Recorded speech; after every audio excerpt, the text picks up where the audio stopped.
Hi అండి. ఇల్లు, ఇల్లాలు, పిల్లలు టుడే ఎపిసోడ్ ఏంటో చూద్దాము.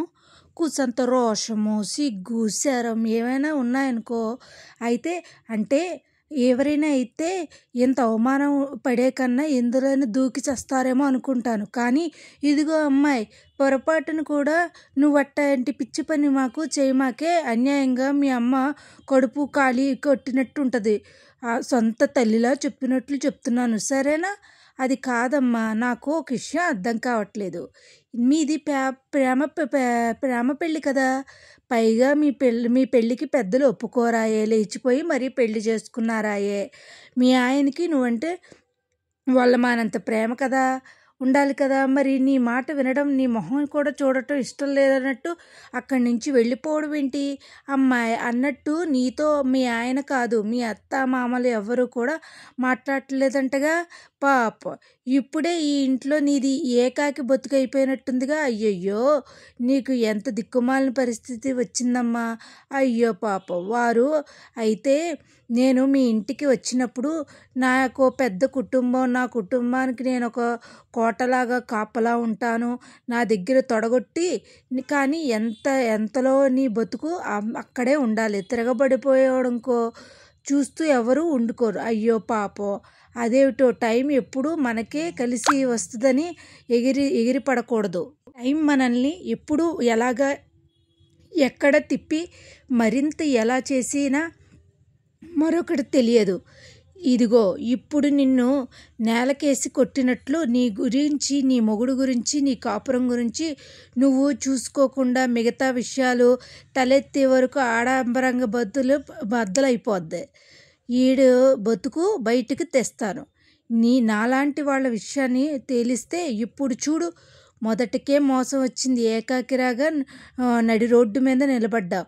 అప్పటికి మన పెద్దోళ్ళు సెలవు చెప్పినట్లు చెప్పారు, చిలక చెప్పినట్లు చెప్పారు. తనకు మాలిన ధర్మం మొదలే చెడ్డ బేరం అని అంటారు.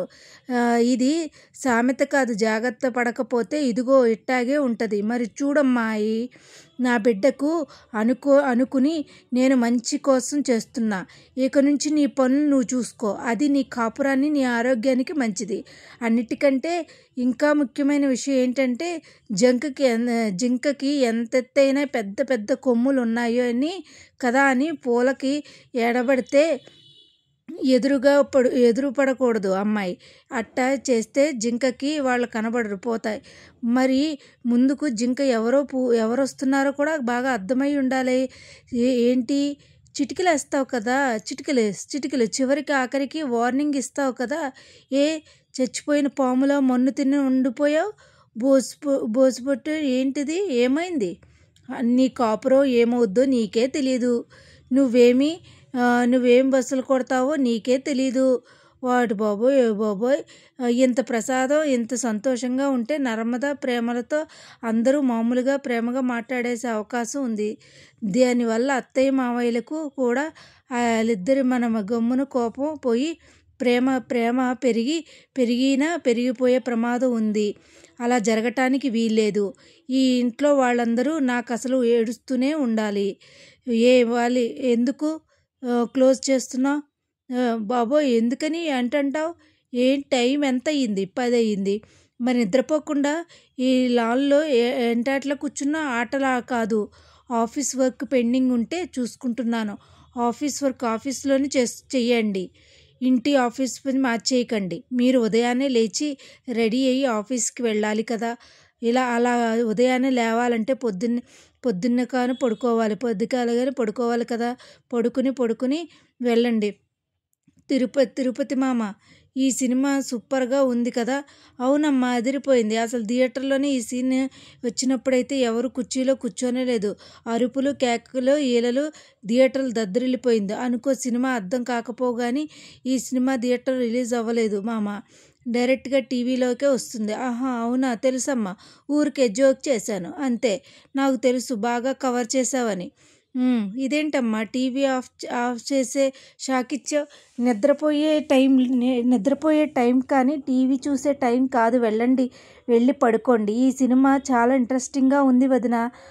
1 గంట ఉంది, అయిపోద్ది కదా. ప్లీజ్ వదిన, వెళ్ళాలా? టీవీ చూస్తుంటే మావయ్య గారికి అత్తయ్య గారికి నిద్ర డిస్టర్బ్ అవుతుంది కదా. అందుకే కదమ్మా సౌండ్ తక్కువ పెట్టుకుని చూస్తున్నాము. అయినా 10 గంటల తర్వాత ఈ ఇంట్లో ఉండడానికి వీల్లేదు. ఏ రాజ్యాంగంలో రాసిందేమో ఈ మావయ్య గారి రాజ్యాంగంలో రాసింది. రూల్స్ మారాయి బాబాయ్. ఉండండి. మావయ్య గారికి వెళ్ళితే కొద్దిసేపు మావయ్య గారికి ఇప్పుడు అడిగినంత గట్టిగా మావయ్య గారిని నిలదీసి అడుగుతా. అమ్మ వల్లి, నువ్వేంటమ్మా ఇదిగో మావయ్య గారు రూల్స్ పాటించాలని తెలియదా నీకు? రేపు ఉదయాన్నే కాలేజీకి వెళ్ళాలి కదా, వెళ్ళు పడుకో. ఏంట్రా టీవీ రూల్స్ ఏంటి? బొత్తిగా భయం లేకుండా పోయింది. అమ్మా వల్లి, బావకు చెప్పొద్దు టీవీ చూస్తున్నట్లు. గుడ్ నైట్ అమ్మా. బాబాయ్ గారు గుడ్ నైట్ అండి. ఇంత ఆఫీస్లో ఇదిగో ప్రేమ నీకేమైనా స్పెషల్గా బొట్టు పెట్టి చెప్పాలా? 10 గంటల కల్లా మెయిన్ డోర్ క్లోజ్ చెప్తాను కదా, మనల్ని లోపలికి రానివ్వాలి కదా. తెలియదా? ఇంకా ఇక్కడ నిలబట్టడం ఏంటి? ధీరజ్ ఇంకా రాలేదక్క. అందుకనే 10 గంటలకల్లా ఇంట్లో అందరూ ఉండాలని చెప్పాను కదా. మరి ఇంకా రాకపోవడం ఏంటి? బొత్తిగా పద్ధతి పాడు లేకుండా ధీరజ్ డెలివరీ బాయ్ కాస్త లేట్ అవుతుంది. ఏ జాబ్ అయితే సరే 10 గంటల్లో ఇంట్లో ఉండాలి. అది రూల్స్. సరేనా? నువ్వు లోపలికి వచ్చే. తాళం వేసేస్తాను. తాళం వేయాలా? అక్క ఏం మాట్లాడుతున్నావు నువ్వు? ధీరజ్ ఇంకా రాలేదు అని చెప్తుంటే తలుపులు వేసేస్తాను తాళం వేసేస్తాను అంటావేంటి? అర్థం లేకుండా ఎవరు వచ్చారు ఎవరు రాలేదు అనేది నాకు అనవసరం. మావయ్య గారు చెప్పిన ప్రకారం రూల్స్ ప్రకారం 10 తాళాలు వేసేయాలి అంతే. నువ్వు లోపలికి వచ్చే. చెప్తా. అర్థం కావట్లేదా నీకు? నువ్వు డోర్ క్లోజ్ చేస్తే ధీరజ్ లోపలికి ఎలా వస్తాడు? అతనికి ఉండాలి. 10 గంటలకల్లా తాళం వేసేస్తానని ముందే చెప్పాను కదా. ఆ టైం లోపల రాపోవడం అంటే అతన్ని తప్పు. మరి నన్ను దెబ్బతీస్తావేంటి? ఏంటి నువ్వు మావయ్య గారి నిర్ణయాలు ఎదిరించి డ్యాన్స్ క్లాస్కి చెప్పడానికి వెళ్ళినట్లు నీ మొగుడు పిల్లలు ఇద్దరు కలిసి మావయ్య గారు పెట్టిన రూల్స్ని ఎదురు చెప్తారా? అక్క జరిగిపోయిన విషయాల్ని మాట్లాడే అసలు బాగుంటుందా చెప్పు. ధీరజ్ రాగానే నేనే లాక్ చేస్తాను. నువ్వు వెళ్ళు. లేదు, నేను ఇప్పుడే తాళం వేస్తాను. ఎలా వేస్తావో నేను చూస్తాను. ఎలా తాళం వేస్తానో నువ్వు చూస్తావా? నేను ఇక్కడే ఉంటాను. అంగుళం కూడా కదలన్నా. తాళం ఎలా వేస్తావో అంటే ఇక్కడే ఉంటావు అన్నావు కదా. నేను కదా చెప్తాను. ఇక్కడ కదలకు. రెండోసారి ఎలా విను అలవాటు నీకు ఉన్నా చెప్పే అలవాటు నాకు లేదు. నేను అనుకున్నది నేనే చేస్తాను. వెనక్కి తగ్గటం నాకు అలవాటు లేదక్క. తలుపు వేయాలంటే అక్క డైట్ అంతా మొగుడు పెళ్ళాలు దోమలు కలిసి బలవాడి అనుకోండి. నువ్వు కుక్కలను ఎవరినైనా నువ్వు ఎవరినివి తవ్వు తాళం కట్టిన పెళ్ళానివా? తాళం లేదంటే రోడ్డు మీద మొహం తెలియదానివా? సాగర్ అని పిలుస్తుంటే నేను ఎవరో తెలియనట్లు నువ్వు వెళ్తున్నావు. అలా పిలుస్తున్నావు ఏంటి? చూస్తే వాళ్ళకి ఏమనుకుంటారు? నాకు బుద్ధి జ్ఞానం లేదు. నీకు అన్నిటికని మించి నీకు అది ఎంత బాధగా పడుతున్నానో ఆలోచించావా? అర్థం చేసుకోవా? భార్యాభర్తల మధ్య ఏదైనా అభిప్రాయాలు మాట పట్టింపులు ఉంటే 4 గోళ్ల మధ్యనే మాట్లాడతారు. అంతే తప్ప నడి రోడ్డు మీద వీధిలో భార్యను అవమానిస్తే ప్రవర్తించారు. మనం ప్రేమించే వాళ్ళు పెళ్లి చేసుకున్నాం. అందరికంటే ఎక్కువ అర్థం చేసుకునే గుణం మన మధ్య ఉండాలి. కానీ ఏదో అర్థం చేసుకునే గుణం అర్థం చేసుకోకపోవడం దేవుడి దగ్గర. కానీ నీలో నా మీద ఉన్న ప్రేమ కూడా నీకు కనిపించట్లేదు. నన్ను ప్రేమించి పెళ్లి చేసుకున్న భార్యలాగా ఉండటం లేదు. ఏదో పురుగులను చూసినట్లు చూస్తున్నావు. ప్రేమతో ఉన్నప్పుడు ఏ ప్రేమను చూపించినట్టుగా జీవితాంతం అదే ప్రేమను చూస్తున్నావు. ప్రపంచమంతా నాకు వ్యతిరేకంగా ఉన్నా సరే నా భర్త పక్కన నిలబడుతున్నాడని నమ్మాను. కానీ నువ్వు నన్ను వేధిస్తుంటే దూరం పెడుతుంటే నాకు చాలా బతకాలా?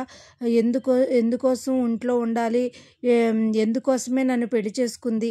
నన్ను ఎంతలా బాధ పెట్టడం కోసమే నేను పెళ్లి చేసుకుంది. జీవితాంతం తోడుంటావు అనుకున్నాను. కానీ నువ్వే నా కష్టాలకు కారణం అవుతావని ఏమైపోయింది? నువ్వు నా మీద చూపించే ప్రేమ అంతా ఏమైపోయింది?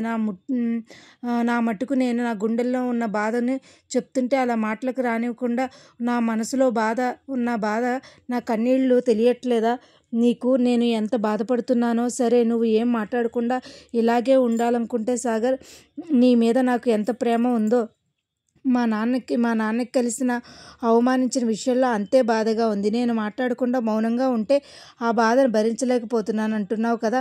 నువ్వు ప్రేమకి సపోర్ట్ చేసి కూడా ఏమీ నాకు తెలియదని అబద్ధాలు ఆడవు చూడు.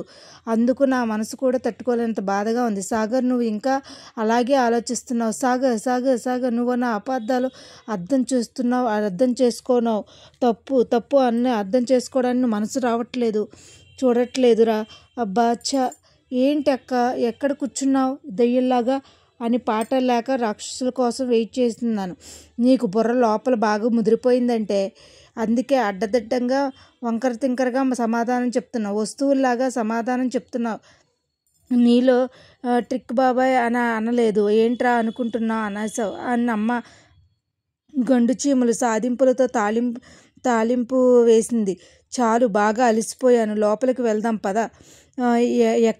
ఎక్కడ కూర్చున్నావేంటి? ఇదేంటి డోర్ ఓపెన్ అవ్వట్లేదు? కంపెనీ చేసి గడబెట్టేశారా ఏంటి? తాళం వేశారా? ఎందుకు? నీకు ఏమైతే మతి ఇంటి పెద్ద కోడలి, కొత్తగా తీసుకున్న ఓ పెద్ద వదిన, అది ఉదయం చెప్పిన రూల్స్ మర్చిపోయావా? 10 గంటల లోపు అందరూ ఇంట్లోకి రావాలని, మెయిన్ డోర్ క్లోజ్ చేస్తానని, తాళం వేస్తానని చెప్పింది కదా. మన డెలివరీ డ్యూటీ ఏమో 10 గంటల లోపు అయిపోతుందేమో అని కాదు, మన ప్రాణానికే కొత్త రూల్స్. ఏంట్రా దేవుడా, నువ్వు ఆ డోర్ క్లోజ్ చేస్తావని నీకు తెలుసా? ఆ రూమ్స్ ఉండకుండా ఇక్కడ ఎందుకు కూర్చున్నావు? గెట్స్ బరే బయటికి గెంటేశారా? ఎవరు ఎందుకు గెంటేసింది? ఆ రాజమాత.